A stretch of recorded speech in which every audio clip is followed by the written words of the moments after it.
First of all, I would like to thank you for the kind invitation to join this interesting meeting. The aim of my presentation is to give an overview of the studies that we have run the last years concerning the interactive effects of hypoxia, of low oxygen, and bedrest, which might serve as an analogue of future planetary habitats, their effects on human physiology. But let me first describe a bit about the background of this project. As you have heard also before, in the earlier studies, the astronauts face some physiological problems while at the active space. We can divide them into two main categories. The in-flight problems, which is when the human body is not yet adapted to this new environment, and the main one is space motion sickness, which might be deleterious for many astronauts the first hours and days during their staying in space. And then we have the next category, which is the post-flight problems, when the human body has been adapted to space, but then deals with new challenges when it is back at the Earth, at the surface of the Earth. So what we have seen, what we know, of course, that when we're coming back from space, is the challenge to regulate their arterial pressure. So these astronauts are typically static intolerant. And there is a marked drop in aerobic exercise capacity, and this is due to cardiovascular deconditioning. There is, of course, a musculoskeletal deconditioning as well. There is a muscle atrophy, a loss of mass strength, and there is a bone loss. Other systems could also be affected by low gravity, and that is the metabolism, but also the immune system. The later one I will not talk much because it's quite out of my field. But what is about when we're talking about vascular and cardiovascular condition? In this funny cartoon, you can see that the blood vessels form a column. At the level of the heart, the pressure is about 100 millimeters of mercury, but at the level of the head, the pressure is slightly lower, 75 millimeters of mercury, and at the level of the legs, it's around 200 millimeters of mercury. If we take away gravity, as it is the case in space, then these hydrostatic pressure gradients will disappear. So the pressure will be similar in all these components. Is it bad? Yes, it is bad. Because we know that for sustained period, removal of hydrostatic pressure gradients will change the stiffness of the vessels, and therefore will have a problem to regulate your arterial pressure. One also of the main adaptations in space is that you have, due to the lack of gravity, there is a shift of blood volume from the periphery to the thorax, which this shift will stimulate bioreceptors and other regulators, will increase the urine secretion, and the outcome is that the blood volume and the plasma volume will be reduced. Here, in this graph, you can see the time course of these reductions. So the changes in plasma volume occur at the beginning while we're in space, and then after 5 weeks approximately, we can say that it is estimated that the reductions in muscle strength is approximately 20%, which is mainly due to the 10% reductions of the muscles. Also, as you can see, there is a bone loss, which is a slower process, it takes longer time, and it's estimated to be approximately 1 to 2% every week. But, of course, as we have here nicely in the previous presentation, the best way to examine all these adaptive responses at altitude is being in the natural environment, in space. However, there are some components, some confounders that limit actually the advantage to observe the natural time courses of these adaptations. And mainly is by the fact that the astronauts in the United States, they perform a lot of exercise. They perform a lot of countermeasure regimens to counteract the lack of gravity, as Doug presented earlier. So, in fact, we will not really know what is the actual effect of the lack of gravity. Another logistical limitation is, of course, the small sample size. So, in order to reply the research questions, it will take much longer time, and of course, will need a lot of money. So, can you simulate the effects of wakefulness on Earth? Yes, there is a parabolic flight, which, however, is very short, so we're limited to see the long-term effects. There is a lead suspension, when we put the monitor in the it has, and you can have it for a longer time, but then you minimize the effect of wetness only in one system, on the muscular and skeletal system. And there is, of course, a dry immersion, which, at least to my knowledge, only the Russians so far use. But perhaps the best one, that we can at least several physiological effects, but not all, we can simulate on Earth is through the bedrest. And when I'm talking about bedrest, is by prolonged unloading or inactivity with the body either in the horizontal position, as you can see here in this picture, or slightly head down tilted, 5 degrees. Through the bedrest, we will minimize the hydrostatic pressure gradients in the circulatory system, so we will have the same effect as having the vascular disconditioning and the seat of the blood. We will unload the weight-bearing bones and unload the postural muscles, so we will have the bone loss, as we can see, with prolonged exposure to bedrest and also muscle atrophy.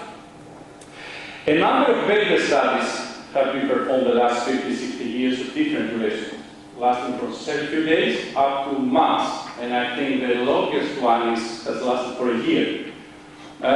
However, so far we have not really considered one also important factor that I mentioned earlier, and this is the fact that the future planetary inhabitants are going to be hypobaric and hypoxic.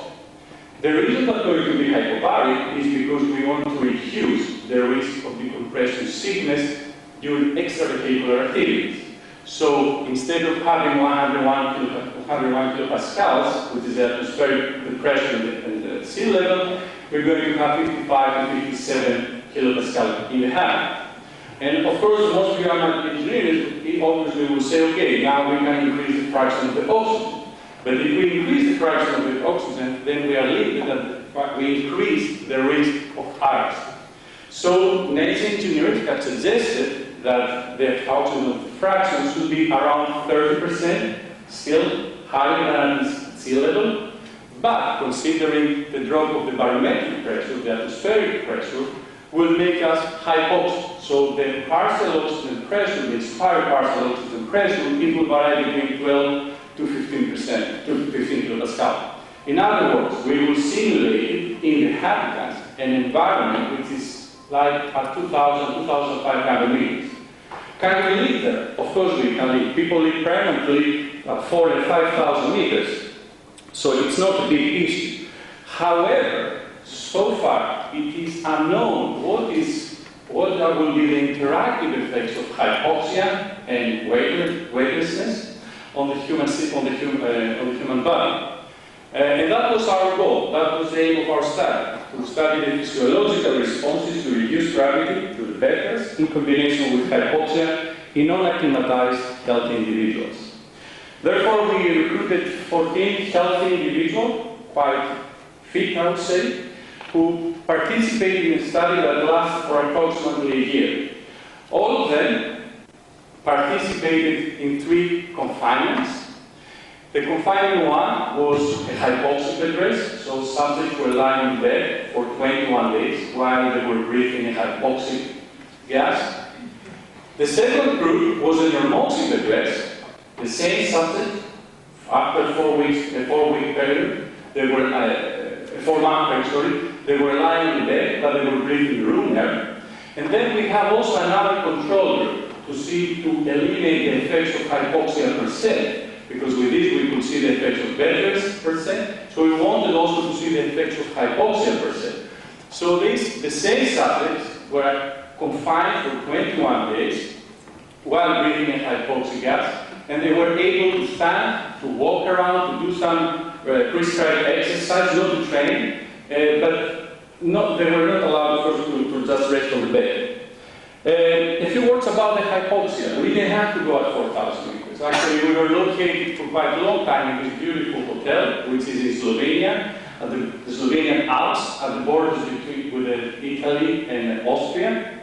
And the benefit of this hotel is that we have a facility that we can reduce the fraction of oxygen. We can reduce the fraction of oxygen throughout in the whole flow and even in the whole gym. So the subjects, the individuals, were accommodated for 21 days, 3 times, within the floor of this hotel, either were on the bedrest or free. The altitude of this facility is close to 1,000 meters. So the fraction of the oxygen that we manipulate was about 14%, which simulates an altitude of 4,000 meters. An obvious question is, since I told you earlier that what we expect is going to be 2,500 meters, why did we provide a stimulus of 4,000 meters? I would point out that this is exploratory study. There was no previous studies where we had really based on. So our idea was we wanted to exaggerate the stimulus. What would have been the worst case scenario if we go at that hypoxic? Here you can see some pictures from the test. Here you can see that the rooms of the individuals lying in bed rest, they were always coupled in each room for social, psychological reasons. But also during the day, they were able to go out in a common living room. They could interact with each other. They were, as I pointed out, always in a horizontal position, but they were allowed to use at least one pillow. They spent a lot of time in front of the computers and a lot of reading books. I would also say that when they came, we asked them, okay, what is the point? What is the goal? What are we going to do for 21 days?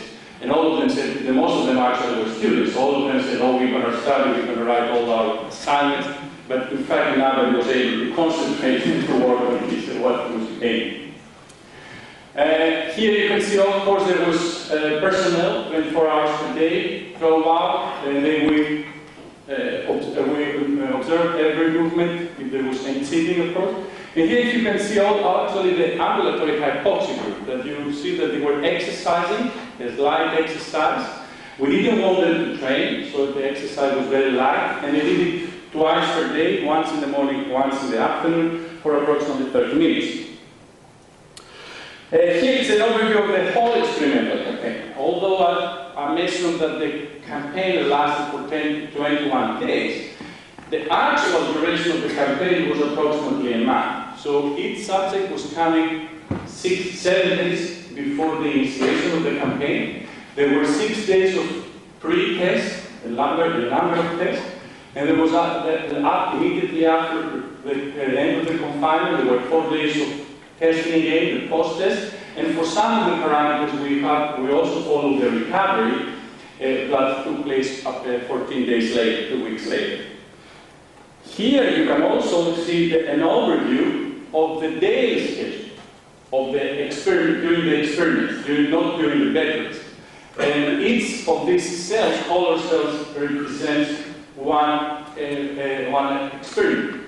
So as you can see, it was extremely busy for the subjects, but also for the researchers, and it was very logistically demanding due to the increased number of tests and also the personnel. What did we investigate? We investigated cardiorespiratory functions, the musculoskeletal functions, nutrition and metabolism, and this is the main area that I'm going to show you some data, immunology, thermoregulation, and sleep function. So, in fact, one of the tests that we did was wanted to see the structure and the function of the heart with the ultrasonography during rested conditions when the individuals were lying in bed, and also during a tilt provocation. So we asked the subjects immediately after the bed rest to stand for 15 minutes on a tilt table, and at the same time we measured the pressure and the function of the heart. We did a number of exercise tests to evaluate the aerobic capacity. We did 2 cycle ergometry trials, one an incremental load exercise trial and to exhaustion, and one constant load exercise trial, some maximal intensity again to exhaustion. We also did one leg incremental knee load exercise when we wanted to isolate the main cardiovascular, the central cardiovascular components, and we see what is the effect of hypoxic bedrest from the muscular, on the local fatigue. We evaluate the muscle strength through on the upper and lower limbs, on the knee, ankle, and elbow. We did musculoskeletal. We evaluated the musculoskeletal function through posturography and balance tests and a jump test. So we asked the subject to jump as high as possible. We evaluated the the cross-section area of the mass of the bone with the PQCT, with the computed tomography. We took muscle biopsies for the vascular arteries and also a lot of blood samples. And we also measured with the DEXA, we estimated the total and the subregional body composition. So some of our main findings. What we saw as regarding cardiovascular function is that the structure of the heart cannot be changed after none of the three confinements, neither after hypoxic bedrest or normoxic bedrest or the ambulatory hypoxia. But as it was expected, there was a reduction of stroke volume, as you can see here, which is the volume of the blood that is pumped from the heart per beat, after all confinement. But to our surprise, after the hypoxic bedrest, the reduction was much greater. As regards now the exercise performance, as expected again, the two bedrest conditions reduced the maximum endurance capacity of the subject. But again, to our surprise, the hypoxic bedrest exaggerated the reduction of the VO2 of the maximum oxygen uptake. The reason for that was actually in line with the previous slide, that there was a reduction of the stroke volume that resulted to a reduction of the peak cardiac output, the total blood, the volume of blood that is pumped from the heart every minute. And the reason for that, actually, was explained by the fact that during the hypoxic bedrest, the reductions of the plasma volume and therefore the blood volume were agreed. So it seems to be an interactive effect, an additive effect. So because normoxic bedrest, as I saw you also in the previous slide, reducing plasma volume, there is a reduction that we know that from the literature and confirmed by our study that the hypoxic confinement reduces the plasma volume, the blood volume. But it seems when these two interact, there is a greater growth in plasma volume after hypoxic bedrest. And this will explain the reduction of the stroke volume, cardiac output, and therefore the reduction of the performance. However, although we notice these deleterious effects of hypoxic bedrest, when we ask the subjects to stand for 15 minutes during the tilt test, it seems that despite the fact that the stroke volume, that the heart didn't work properly, I would say, like after the hypoxic bedrest, that almost all of the subjects were able to start for 15 minutes after the hypoxic bedrest. However, after the normoxic bedrest, 9 out of 14 subjects were not able to regulate the pressure and they just fainted, or we stopped it just before the fainting. So, in that case, the effect of hypoxia was beneficial.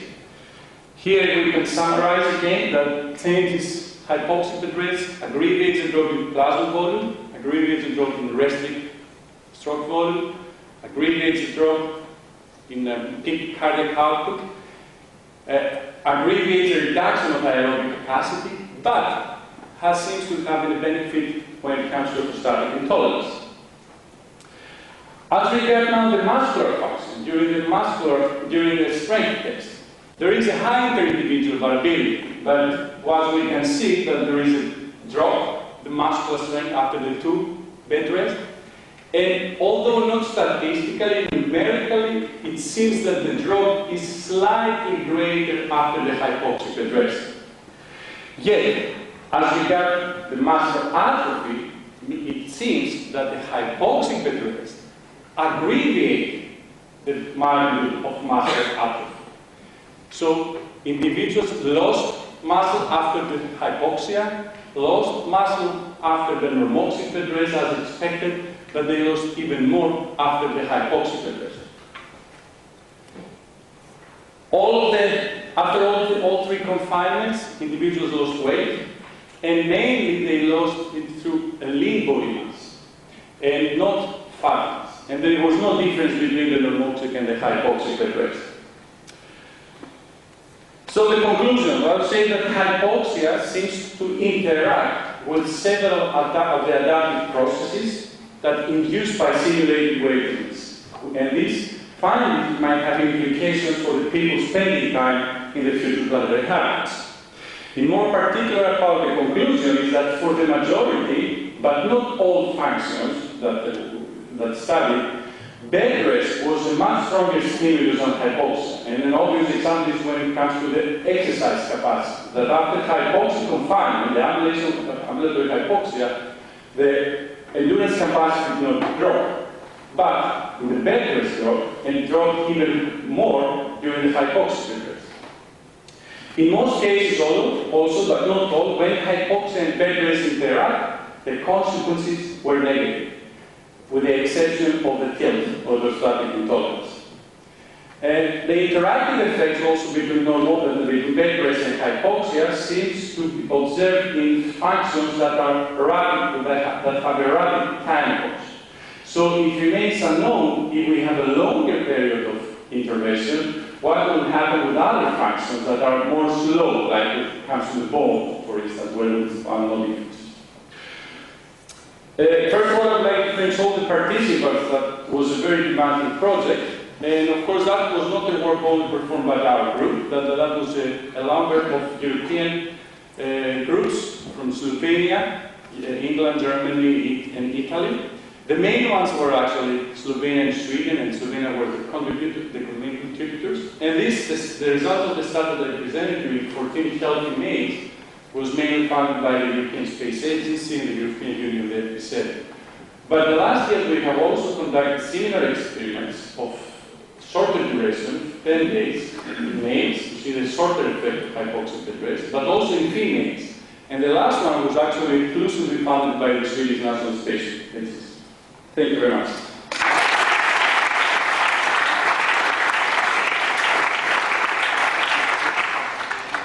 Thank you very much. And we have time for quick questions while we set up the next presentation.